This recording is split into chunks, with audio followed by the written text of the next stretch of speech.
इस वीडियो में हम statement of profit and loss की जो मेन हेडिंग्स हमने पढ़ी थी उनके सबके एक्सप्लेनेशन डिस्कस करेंगे। ज़रा बताना हमने स्टेटमेंट ऑफ P&L में कितनी हेडिंग्स डिस्कस करी थी? टोटल 7। ठीक है, तो सबसे पहली हेडिंग है हमारी रेवेन्यू फ्रॉम ऑपरेशंस, उसके बारे में डिस्कस करते हैं। Now first of all we must know what is revenue from operations. Revenue from operations का मतलब क्या है? रेवेन्यू फ्रॉम ऑपरेशंस का मतलब revenue earned by the company from its operating activities. जो उसकी परिचालन क्रियाएं हैं, जिस चीज़ के लिए वो कंपनी बनी है, जिसके लिए उस कंपनी का अस्तित्व है, उस व्यावसायिक संगठन का अस्तित्व है। फॉर एग्जाम्पल, अगर एक मिठाई की दुकान है तो मिठाई बेचना उसका मुख्य कार्य है, उसकी परिचालन क्रिया है। तो मिठाई से जो उसको आगम प्राप्त हो रही है, जो इनकम प्राप्त हो रही है, उसको हम रेवेन्यू फ्रॉम ऑपरेशंस की श्रेणी में लेते हैं। तो एक संगठन की परिचालन क्रियाओं के माध्यम से कमाया गया आगम जो होता है वो रेवेन्यू फ्रॉम ऑपरेशंस कहलाता है। अब हम जैसे फॉर एग्जांपल हमने यहाँ पर लिखा, एक ट्रेडिंग फर्म है, एक व्यापारिक संगठन है, तो जो उसका माल बिक रहा है, जो उसकी गुड्स बिक रही हैं, नेट सेल्स, वो उसकी रेवेन्यू फ्रॉम ऑपरेशंस है। सेल्स माइनस सेल्स रिटर्न करके हमारा नेट सेल्स आता है। प्लस अगर कोई चीज़ स्क्रैप के रूप में, कबाड़ के रूप में इस माल का कुछ हिस्सा बेचा जा रहा है, that is also a part of revenue from operations. एक छोटा सा एग्जाम्पल दें, अगर फॉर एग्जाम्पल कोई चप्पल बनाने वाली फैक्ट्री है, तो वहाँ पर अगर ऐसे रबड़ के बड़े बड़े पीसेज आए हैं, स्क्वायर पीसेज आए हैं, और उसमें से हमने चप्पल के खांचे बना बनाकर काटे हैं, तो आपने देखा होगा कि पूरे गत्ते के पीस में से इतने खांचे खांचे उसमें से बच जाते हैं। तो वो जो चप्पलें बनाई जा रही हैं, that is a part of net sales.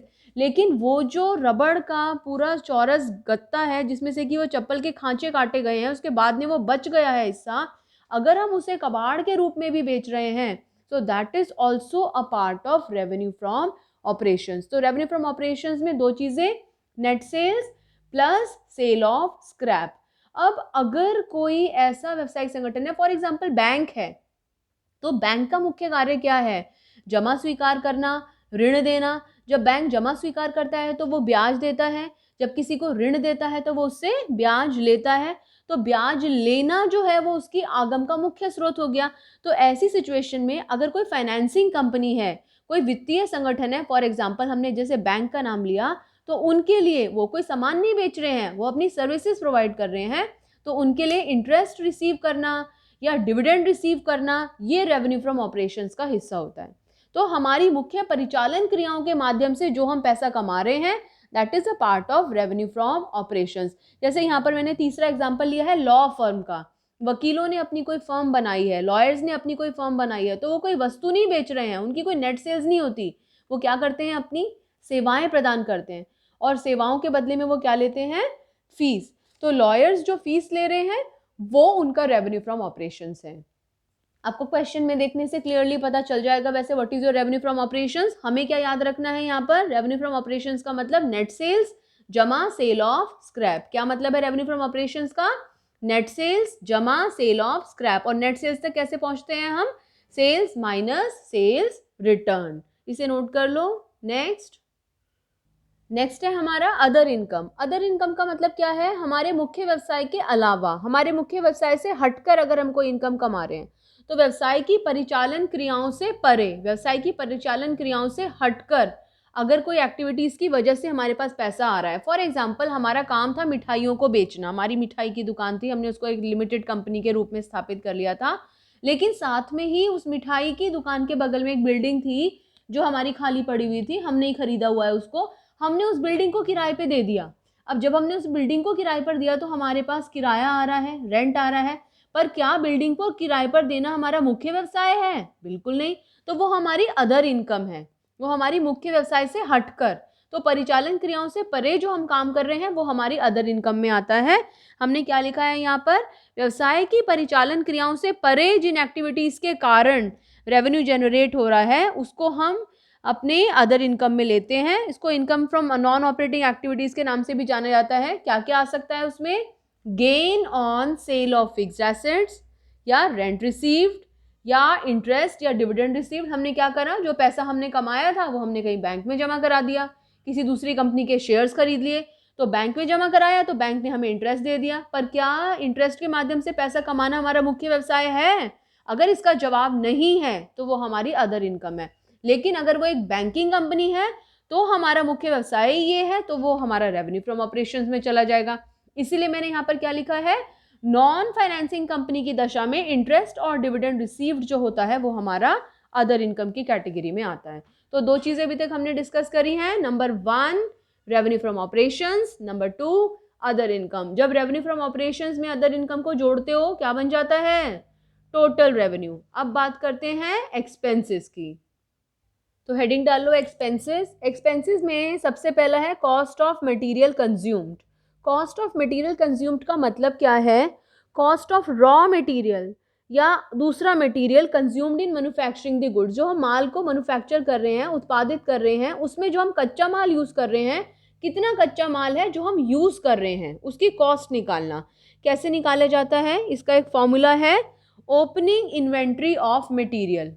केवल कच्चा माल हमें यहाँ पर लेना है, केवल रॉ मटेरियल की ओपनिंग इन्वेंट्री। ओपनिंग इन्वेंट्री मतलब ओपनिंग स्टॉक, तो रॉ मटेरियल का ओपनिंग स्टॉक लिया plus purchase of material, raw material का जितना हमने खरीदा है वो हमने यहाँ पर लिया, minus closing inventory of material, closing stock हमने यहाँ से माइनस कर दिया। ओपनिंग स्टॉक जमा purchase of material minus closing inventory of material. Opening जितना हमारे पास साल के शुरू में था, अगर हमारे पास साल के शुरू में सपोज 10 करोड़ रुपए का माल था, हमने 5 करोड़ का और खरीद लिया और हमने देखा कि साल के अंत में हमारे पास 2 ही करोड़ का माल बचा है। 10 करोड़ का माल था, 5 का और खरीद लिया और अंत में केवल 2 का ही बचा। इसका मतलब हमने कितना कंज्यूम कर लिया, 13 करोड़ का माल हम कंज्यूम कर चुके हैं। कॉस्ट ऑफ मटेरियल कंज्यूम्ड, इस्तेमाल, 13 करोड़ का माल इस्तेमाल करके हम उससे कुछ बना चुके हैं। एक एग्जाम्पल लेते हैं हम यहाँ पर, जैसे यहाँ पर ओपनिंग मटेरियल दे रखा है, ओपनिंग इन्वेंट्री कितना है, 2.5 लाख रुपए का माल पड़ा हुआ है। मटेरियल परचेज्ड हमने और खरीद लिया 20 लाख रुपए का, तो टोटल अब कितने लाख का सामान हो गया हमारे पास में, 22,50,000 का।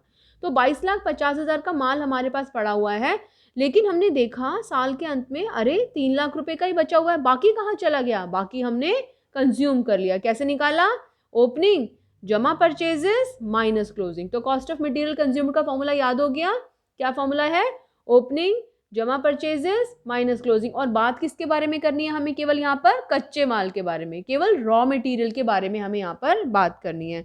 Next, purchase of stock in trade. Stock in trade का मतलब क्या होता है, अगर हमने किसी माल को पुनः बिक्री के लिए खरीदा है, दोबारा से बेचने के लिए खरीदा है, फॉर एग्जांपल मैं चाइना से कुछ रेडीमेड कपड़े अगर मंगाऊं और उनको मंगाकर एज इट इज़ किसी और को बेचूं, यानी कि हमने उसमें कोई फेरबदल नहीं करा, केवल हमने क्या करा, एक से खरीदा और एज इट इज़ उसको दूसरे को बेच दिया, तो ऐसा जो माल है उसे स्टॉक इन ट्रेड बोला जाता है। व्यापार में है, हम उसको कुछ बना नहीं रहे हैं, खरीद रहे हैं और बेच रहे हैं। 10 रुपये में खरीदा, 12 में बेच दिया, so that thing is known as purchase of stock in trade. तो स्टॉक इन ट्रेड क्या है, गुड्स परचेज फॉर रीसेलिंग, पुनः बिक्री के उद्देश्य से, पुनः बिक्री के लिए अगर हम माल को खरीद रहे हैं तो उसको हम purchase of stock in trade के बारे में बात करते हैं। तो उसने बिना किसी फेरबदल किए हम उसको एज इट इज दोबारा से रीसेल करते हैं, तो हम उसे purchase of stock in trade कहते हैं। लेकिन अगर हमने उसमें कुछ फेरबदल किया तो वो हमारा कच्चा माल हो गया एक तरीके से, तो फिर हम उसे कॉस्ट ऑफ मटेरियल कंज्यूम्ड में लेते हैं। वैसे इतना ज़्यादा हमें इसमें डिटेल की ज़रूरत पड़ती नहीं है, केवल हमें इसको समझना है कि चीज़ें हैं क्या, इसे नोट कर लो। Next, change in inventory. Inventory का मतलब स्टॉक। स्टॉक बेटे 3 तरह का होता है। कितने तरह का होता है स्टॉक, 3 तरह का।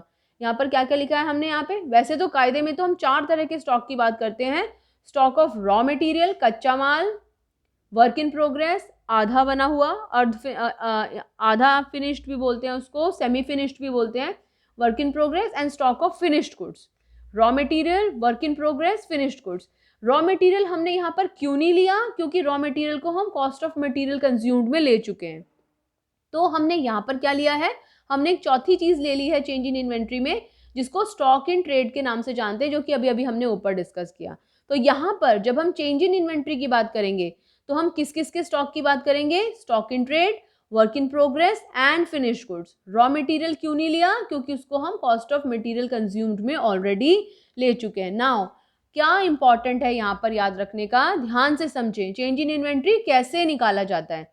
Right down the formula, change in inventory is equal to opening inventory minus closing inventory. Opening inventory का मतलब साल के शुरू में जितना स्टॉक है, और क्लोजिंग इन्वेंट्री का मतलब साल के अंत में जितना स्टॉक है। ध्यान से देख लो formula, change in inventory is equal to opening inventory minus closing inventory, closing minus opening नहीं है, क्या है, opening inventory minus closing inventory is known as change in inventory. अगर नेगेटिव में आ जाए आंसर, जरूरी थोड़ी है हमेशा क्लोजिंग ही कम होगा ओपनिंग ज्यादा होगा, अगर नेगेटिव में आ जाएगा, एक का प्लस में, एक का माइनस में, एक का प्लस में, तो जो भी नेट इफेक्ट आ रहा है, टोटल नेट अमाउंट आ रहा है, उसको हम बाहर शो कर देते हैं।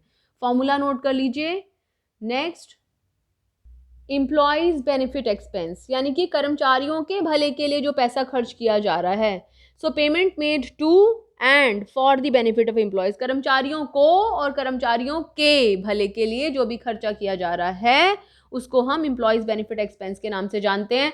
क्या क्या आता है इसमें नोट कर लो, वेजेस, सैलरीज, बोनस, कोई भी नई चीज नहीं है, पहले आप जानते हैं इनके बारे में। लीव एनकैशमेंट, छुट्टियों के बदले में, कुछ छुट्टियां ऐसी होती हैं जो कि अगर हम नहीं लेते हैं तो वो समाप्त हो जाती हैं, लैप्स हो जाती हैं, लेकिन कुछ छुट्टियां ऐसी होती हैं जो कि अगर हम वो छुट्टियां लेते नहीं हैं तो हमें उन छुट्टियों के बदले में पैसे मिलते हैं, तो उसको लीव एनकैशमेंट के नाम से कहा जाता है। स्टाफ वेलफेयर एक्सपेंस, स्टाफ के भले के लिए कुछ खर्चा करना है। मेडिकल एक्सपेंस ऑफ एम्प्लॉयज, किसी कर्मचारी के मेडिकल एक्सपेंसेस को हम यहाँ पर एम्प्लॉय बेनिफिट एक्सपेंस में लेते हैं। ग्रेचुइटी पेड, लास्ट में जो कई बार रिटायरमेंट के समय जो कर्मचारियों को उसकी छुट्टियों के बदले में जो पैसा दिया जा रहा है, that comes under the gratuity, तो ये मेन वर्ड आपको ग्रेचुइटी एज इट इज लिखा हुआ मिल जाएगा। So all these come under the category of employee benefit expense, इसे नोट कर लो। Next, finance cost, finance cost क्या होती है, cost incurred by the company on the borrowings, borrowings के ऊपर जो कंपनी जो लागत इनकर कर रही है, कॉस्ट इनकर कर रही है, उसको फाइनेंस कॉस्ट के नाम से जानते हैं।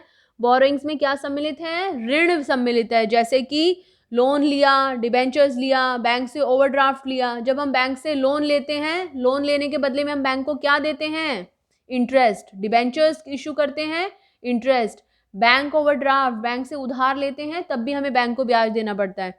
और लोन लेने की भी एक प्रक्रिया होती है, कई बार बैंक जो है एक फीस चार्ज करता है जिसको कि लोन प्रोसेसिंग फीस के नाम से जानते हैं।